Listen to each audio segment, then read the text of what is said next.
Theories of social reproduction. The life of a sellable product is simple. It sits on the shelf until it's sold. Then it gets consumed. The consumer consumes the soup that was once a tomato. Then both the tomato and the soup are gone. Empty shelves must be refilled with goods. The entire cyclic process shown here, produce the goods, consume the goods, and then replace the goods, is called reproduction in Marxian economics. Under capitalism, reproduction involves not just workers and consumers, but also a third group, the profit takers. We have here a single system, call it the capitalist mode of production, with two functionally different aspects: production for consumption on the one hand, and reproduction of what's been consumed on the other. Persons, like commodities, also have lifespans. Those who are gone must be reproduced. We don't mean cloning here. We mean replenishing the population, not literally reproducing a specific person. Who replenishes the population? It's not the stork, right? The population is replenished by giving birth and parenting. Like the reproduction of consumed goods, the reproduction of the departed human population is a constantly renewed cycle. The worker is, as Marx says, the capitalist's most indispensable means of production. If older workers were not replaced by younger workers, then who would produce the goods we need to buy to live? And if goods were not being produced and sold, then what profits would there be for the profit takers to take? But the material conditions under which birth and parenthood happen are very different depending on a person's circumstances. One worker and parent faces eviction if her employer denies her FMLA claim and withholds her pay. Another worker and parent confronts sex discrimination and transphobia and fears losing his rights. And on the other hand, there are those members of our society who never face anxiety over withheld paychecks, and who are secure in the knowledge that whatever laws may be passed, and however the high courts rule, access to reproductive freedom will always be in their reach as a consequence of their privilege. By the workers, we mean people who depend on a paycheck for survival.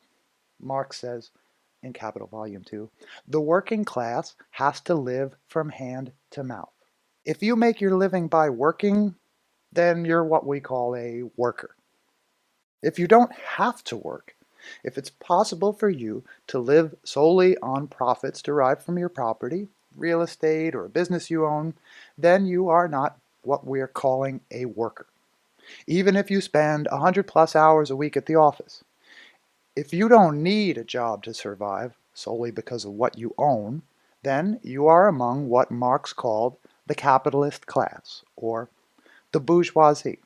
It's possible to argue forever about the finer distinctions here. How many different classes can we distinguish? What kind of fractions are there within each class? Let's not do that. Let's keep things simple and assume that there are only two classes, the workers and the owners, or the capitalists, or the bourgeoisie. Marx gives a name to this basic division of the population into workers and capitalists. He calls it the capital relation. Marx says that the capital relation is also reproduced.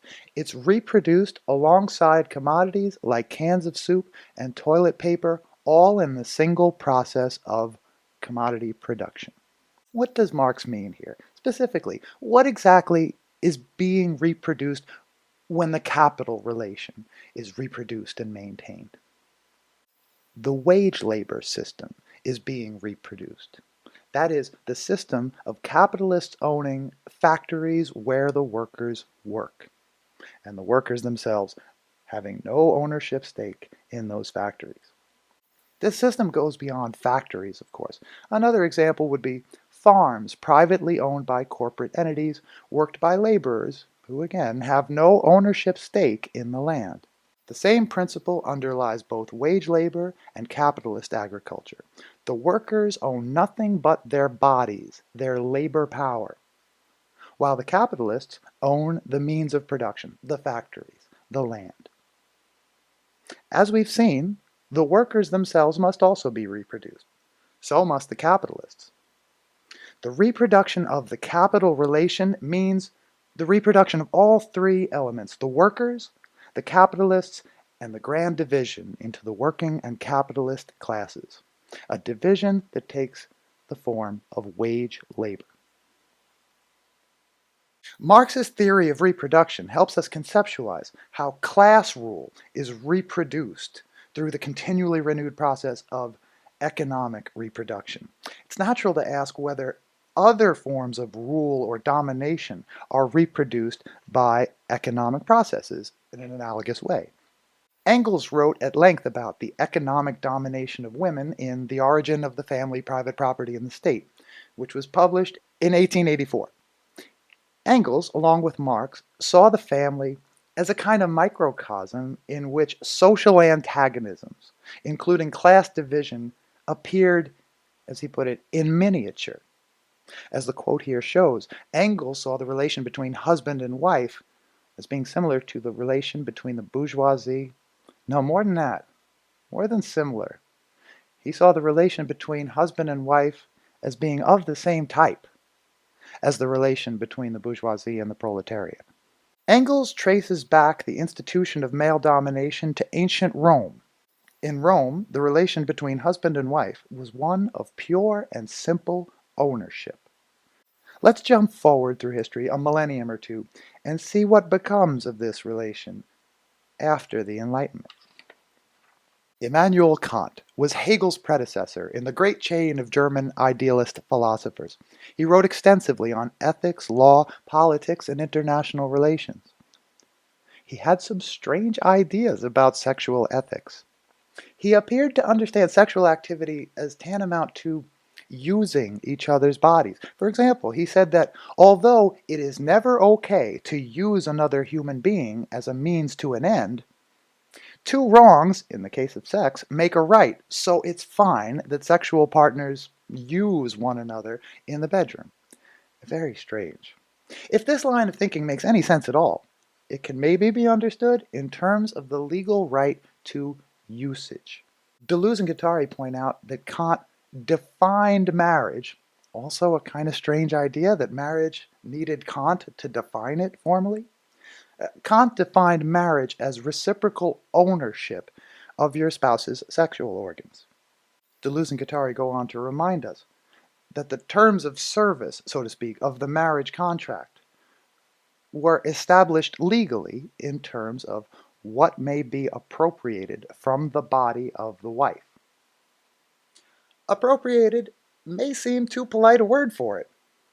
What made the marriage of Lucy Stone and Henry Blackwell an emancipated marriage was that Henry rejected the so-called right to the custody of his wife's person, and in particular agreed not to attempt to impose the dictates of his sexual desires on his wife. The radical position in the 1870s was to advocate voluntary motherhood. How times have changed. Compare this to the modern-day phrase, forced pregnancy. Advocates of voluntary motherhood in the 1870s were seen as audacious, outrageous, and outlandish. They were, after all, arguing against a literally ancient tradition of regarding women as property, or at least as being subject to certain property rights claimed over their bodies by men. American communist and noted feminist theorist Angela Davis does not see the struggle for reproductive rights as something separate and apart from the struggle to emancipate the working class. Davis explicitly links reproductive freedom with political power. She says, indeed, if women remained forever burdened by incessant childbirths and frequent miscarriages, they would hardly be able to exercise the political rights they might win. Reproductive freedom is a precondition for political agency. As a comrade put it, a prerequisite for membership in a political community. How do we explain male domination? This phenomenon, which has replicated itself over 6 continents and who knows how many millennia. We could give a moral or a psychological explanation. We could say that those who oppress women hate women, and perhaps this is true. But Marxists typically don't like for their explanations to rely on moral judgment, however clear and correct the moral judgment may be. Marx himself preferred material explanations, not in terms of motivations or preferences or feelings, but in terms of concrete configurations of relations between human beings. Accordingly, male domination can be understood as a social relation that is explained as the appropriation of the means of human reproduction. Among these means of reproduction, we include, at minimum, the reproductive anatomy of the birthing parent. The appropriation of the use of reproductive anatomy can be carried out through state law that causes your body to be treated as if someone else owns it. Forced pregnancy is the use of the body without compensation, unpaid, coerced reproductive labor. All non-consensual appropriation is appropriation by force, in this case by state force. Bottom line, persons must never be treated as property. The right to bodily autonomy is universal and well established in international law. The Wikipedia entry on bodily integrity has more on how the right to bodily and mental integrity is interpreted in various countries. The UN's 1948 Universal Declaration of Human Rights mentions aspects of the right to bodily integrity, which Article 6 supplements by promising that everyone has a right to recognition everywhere as a person before the law. These are certainly very fine words, as are so many of the promises of the bourgeois liberal tradition. But as Ralph Miliband put it in his book Marxism and Politics, the task of Marxist politics is to defend freedoms which, however inadequately and precariously, form part of bourgeois democracy. This must surely include the right to be free from dehumanizing treatment. What is socialism for? What, in the final analysis, do we believe socialism would provide for humanity? Liberals believe a better world is possible too. For the classical liberal, in the best possible world, every individual is sovereign over themselves, body and mind, as John Stuart Mill wrote. When a comrade first showed me this quote, I said, well, that's basically what I believe. But then I got to noticing this word, sovereign. As socialists, we should reject any claim of individual sovereignty. Sovereignty, which is not collective, is a recipe for the disproportionate accumulation of wealth, which, once established and transformed into an enduring personal or class privilege, ultimately imposes domination on the less privileged members of society. We cannot all be princesses with feather-top pillows. Someone must collect the feathers. Someone must craft the pillow. Moreover, the status of queen or princess or slave is socially acquired and maintained. On a desert island with no other people around, there are no social relations, and no one is a princess, or, for that matter, a slave. These aren't intrinsic properties of the person. These labels, these roles, are social relations. The point of socialism, according to Engels at least, is to provide all human beings with the opportunity to exercise and develop all their powers and faculties in complete freedom. But crucially, this opportunity does not rest on a foundation of personal sovereignty. Rather, the possibility of universal opportunity for personal growth and development depends on the collectivization of industry. We have enough, and we can continue to make enough to go around so that no one is hungry, so that no one goes without shelter. Socialism means that human needs, like land and bread, are provided publicly. That's what socialism is. But what socialism is for, the purpose of providing for everyone's needs, is personal development. The purpose of socialism is emancipation. Emancipation from what? From servitude. This slide compares forced pregnancy with other forms of exploitation.